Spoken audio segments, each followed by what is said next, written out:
안녕하세요. 성신여자대학교 프랑스 어문문화학과 문화산업학회 김솔. 김민정입니다. 오늘은 프랑스 영화에서 빼놓을 수 없는 주제를 들고 왔습니다. 네, 바로 칸 영화제에 대한 내용인데요. 올해로 76번째를 맞이한 칸 영화제는 잔디바리로 시작해서 엘리멘탈로 마무리한다고 합니다. 어떤 영화인지는 곧 자세히 살펴보겠습니다.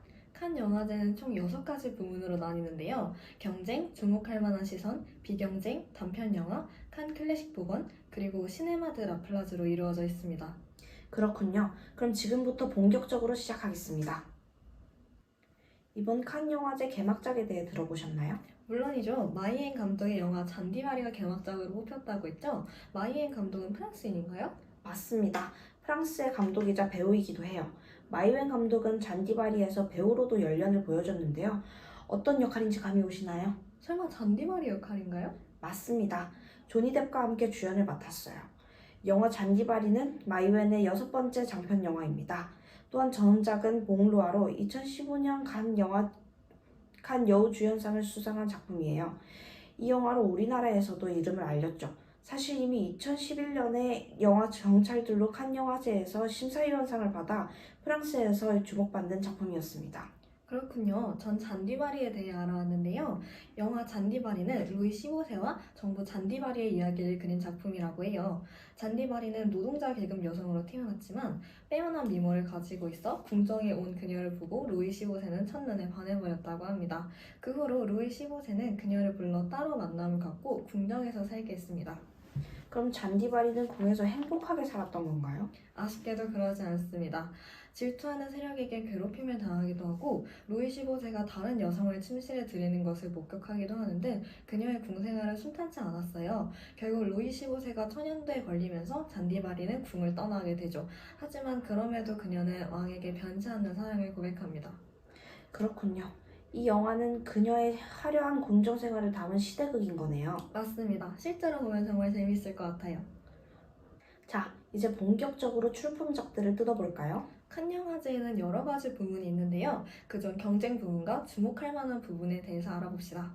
이번 경쟁 부분 감독분들이 아주 쟁쟁하다고 하던데요. 맞습니다. 이번 경쟁 부문에는 황금 종려상을 수상한 감독의 작품만 무려 5편에 이른다고 합니다. 과연 이 중 가장 유력한 후보가 누구일지 유추해 볼까요? 좋습니다. 먼저 괴물의 고레에다 히로카츠 감독. 이 감독은 이미 2013년에 그렇게 아버지가 된다. 그리고 2018년에는 어느 가족으로 황금 종려상을 받은 적이 있는데요.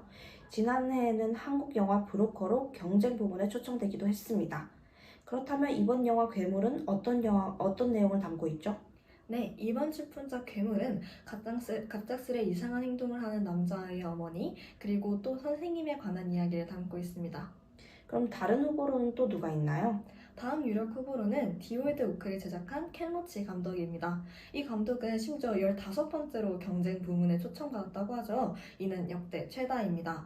켄 로치 감독도 황금 종려상을 받은 이력이 있는데요. 2006년 보리밭이 뜨는 바람, 2016년에 나 다니엘 블레이크가 그 주인공이었습니다. 맞습니다. 뿐만 아니라 이 감독은 십사위원상을 3번이나 받기도 했죠. 정말 대단한 감독이네요. 그렇다면 이번 영화 디올드 오크는 어떤 이야기를 담고 있죠?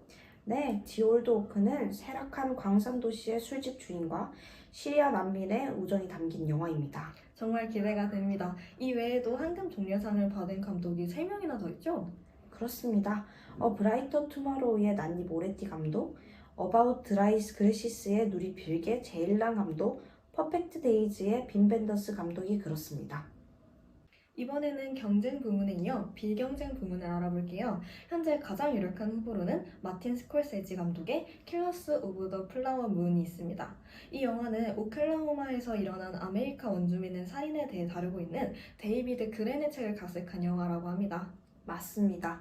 그리고 이 영화에는 다수의 유명 배우들이 출연했는데요. 그 중에는 레오나르도 디카프리오도 있다고 합니다. 그렇군요. 다음으로 소개해 주실 영화는 뭔가요? 바로 웨스 앤더슨 감독의 에스터로이드 시티입니다.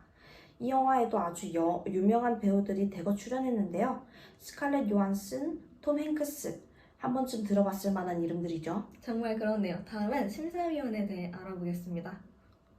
그렇다면 이러한 칸 영화제에 초청된 작품들을 심사하는 사람은 누굴까요? 이번 심사위원장은 바로 루벤 웨스틀룬드 감독입니다. 어느 나라 사람인가요? 스웨덴 출신 감독이라고 해요. 더 스퀘어와 슬픔의 삼각형으로 무려 황금 종려상 2관왕을 차지한 감독이기도 합니다. 스스로를 영화 안에서의 사회학자라고 부를 정도로 사회학에 관심이 많은 인물입니다. 그럼 어떤 영화를 만들어 온 감독이죠? 주로 사회에 관한 내용을 담은 풍자와 코미디가 가득한 영화를 만들었다고 하네요. 심사위원장을 맡을 정도라면 엄청 깊이 있는 작품일 것 같아요. 네, 이제 칸 영화제에 초청돼 한국 영화에 대해서도 알아봐야겠죠? 당연하죠. 하지만 아쉬운 소식이 있어요. 그게 뭔가요? 바로 메인 경쟁 부문에는 초청된 작품이 없다는 겁니다. 하지만 7편의 다른 초청작들이 있잖아요? 맞습니다. 그럼 앞서 봤던 비경쟁 부문에 초청된 작품을 소개드리겠습니다. 바로 김지훈 감독의 거미집입니다. 이 영화는 배우들의 비협조 속에서 김 감독이 고군분투하는 내용을 담고 있는데요. 김 감독 역을 맡은 배우 송강호 씨는 이번에 8번째로 칸에 입성하게 됩니다. 정말 축하할 만한 일이네요. 저는 김태곤 감독의 영화 탈출 프로젝트 사일런스를 소개해드리겠습니다. 이 영화는 미드나이트 스크리닝으로 초점되었는데요. 붕괴 직전인 공항대교에서 고립된 사람들이 위험한 실험체를 피해 생존하며 벌어지는 이야기를 담은 영화라고 합니다. 말만 들어도 심장이 쫄깃해지네요. 미드나이트 스크리닝에 딱 맞는 영화 같아요. 그럼 다음으로는 주목할 만한 시선 부분에 초청된 두 작품을 살펴볼게요. 먼저 화란입니다.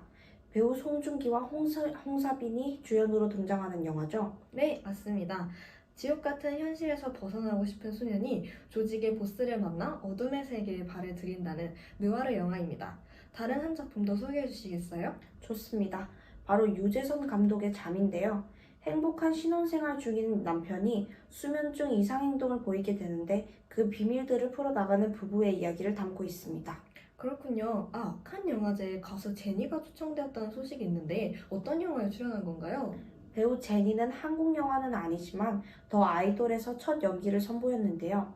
더 아이돌이 비경쟁 부분에 초청되어 칸 영화제에서 배우 제니를 볼 수 있게 되었습니다. 아까 개막작 잔디바리에 대한 이야기를 나눴죠? 그럼 폐막작은 무슨 작품인지 아시나요? 네, 폐막작은 개막작과 분위기가 완전히 다른데요. 폐막작은 판타지 애니메이션인 엘리멘탈이잖아요. 그렇죠. 주인공 엠버는 불의 원소인데요. 불의 원소답게 강인하고 불같은 성격을 가졌어요. 부모님은 가게를 운영하시는데 아버지가 다른 원소들을 경계하는 다소 편협하고 고지식한 성격을 가져서 갈등을 맺게 되죠. 그러다 물의 정령인 웨이드가 실수로 부모님의 가게에 오게 되고 둘이 함께 영화를 떠나는 내용이랍니다. 우정 영화라니 너무 귀여울 것 같아요. 캐릭터들도 너무 귀엽게 생겼던데요. 그렇다면 이런 영화를 만든 감독은 어떤 인물인가요? 바로 피터손 감독이죠. 픽사 소속 감독이자 각본가입니다. 어느 나라 감독인지 맞춰보실래요? 피터손이라면 한국계 미국인인가요? 맞습니다.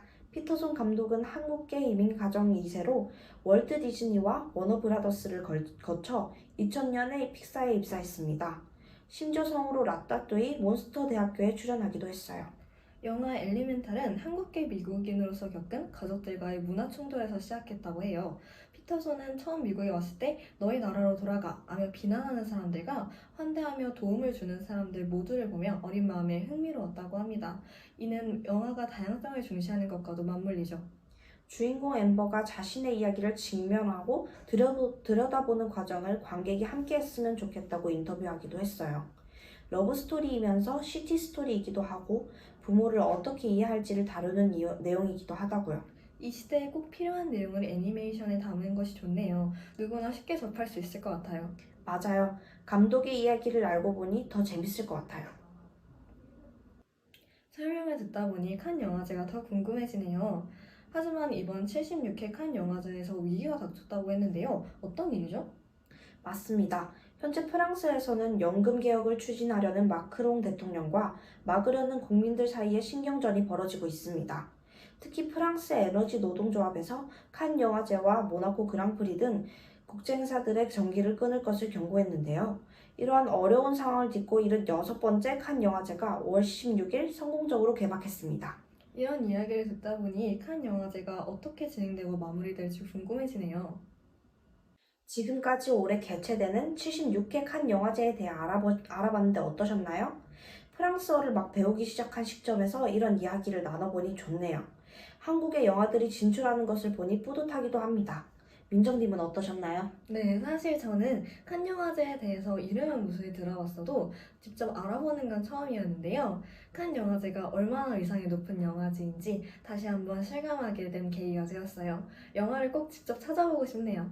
좋습니다. 그럼 이쯤에서 인사드리도록 하겠습니다. 지금까지 성신여자대학교 프랑스어문 문화학과 문화산업학회 김민정, 김소리였습니다. 감사합니다.